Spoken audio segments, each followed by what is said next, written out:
जिस रात शहर की सड़कें हल्की बारिश से भीगकर चमक रही थीं, ठीक उसी रात ऑफिस की इमारत के अंदर एक ऐसा तूफान उठने वाला था जिसे कोई रोक नहीं सकता था और जिसकी शुरुआत होने वाली थी बस एक नाम से, अनुज शर्मा।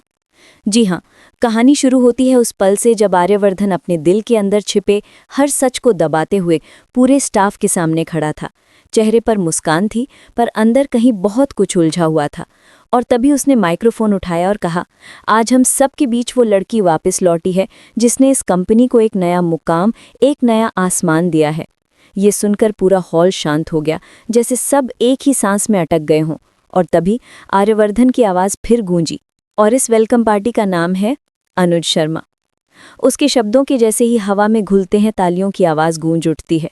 लोग मुड़कर अनु को देखते हैं। अनु जो चुपचाप खड़ी है, आंखों में हल्की हल्की नमी, जैसे उसके दिल पर रखा कोई गहरा बोझ हट रहा हो। पर तभी भीड़ के दूसरी तरफ खड़ी मीरा के चेहरे का रंग उड़ जाता है। उसका चेहरा तमतमाने लगता है और जैसे किसी ने उसके दिल में आग लगा दी हो। दोस्तों, आप बताइए, क्या कभी किसी एक नाम से इतनी हलचल मच सकती है? अपनी राय ज़रूर बताना।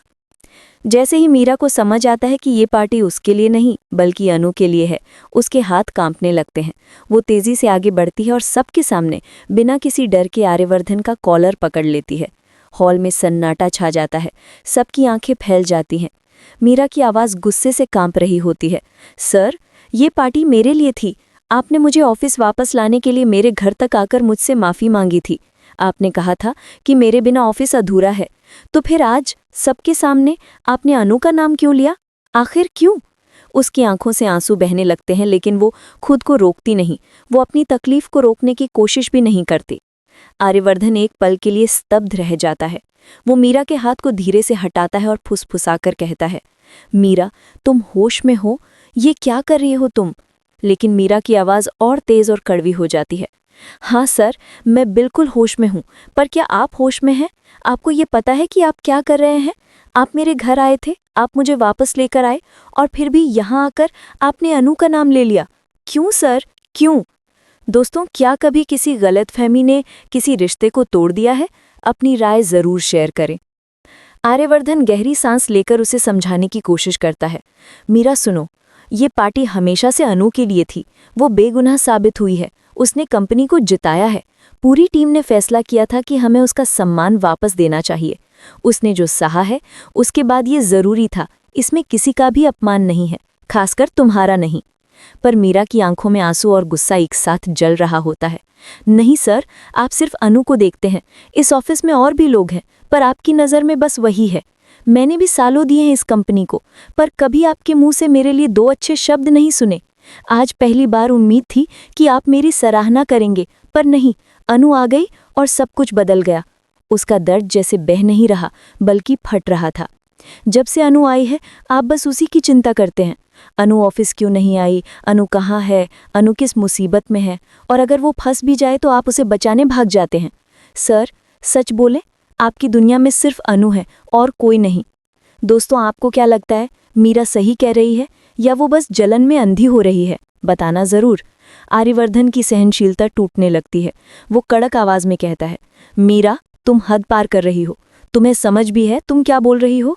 ये तुम्हारी जलन है, तुम्हारा गुस्सा है, ये सच नहीं है। और तुम इस तरह सबके सामने। पर इससे पहले कि वो बात खत्म करे, मीरा फिर से उसका कॉलर पकड़ लेती है, इस बार और ज्यादा कसकर। मुझे पता है मैं क्या कर रही हूँ, पर आज जो आपने किया है वो गलत किया है। आपने मेरी उम्मीद तोड़ी है, मेरा विश्वास तोड़ा है। मैं ये दिन कभी नहीं भूलूंगी सर, कभी नहीं। इतना कहकर मीरा जोर से कॉलर छोड़ती है, अपने आंसू पोंछती है और हॉल से भागती हुई बाहर चली जाती है। पूरी भीड़ उसे जाते हुए देखती है और आर्यवर्धन वहीं खड़ा रह जाता है, हक्का बक्का, टूटता हुआ, उलझा हुआ। उसके दिल में एक सवाल धड़धड़ाने लगता है, मीरा इतनी बदली क्यों? ये दर्द, ये गुस्सा, ये सब कब जमा हुआ? और वहीं खड़ी अनु सब कुछ देखते हुए खुद को बिल्कुल असहाय महसूस करती है। वो चाहती है आगे बढ़कर मीरा को समझाए, उसे बताए कि उसका कोई इरादा नहीं था किसी का स्थान लेने का, पर वो कुछ नहीं कह पाती। दोस्तों, अगर आप वहाँ होते तो क्या करते? बताना ज़रूर। आर्यवर्धन अंदर ही अंदर टूटने लगता है।